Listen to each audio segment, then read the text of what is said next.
అమ్మ చేతికి పట్టుకొని చూద్దాం ఎలా తింటున్నది.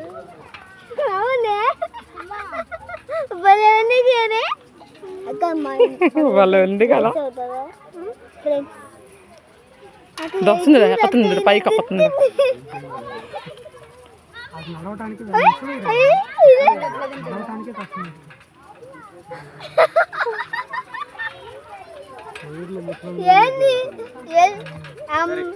జంతువులు మనిషిలాగా అవుతున్నాయి, జంతువులు మనిషిలాగా అవుతున్నాయి.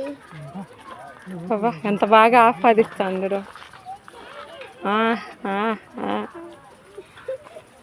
చెప్పింది చెప్పింది అదే ఎంత బాగా పడుకుంది అన్న.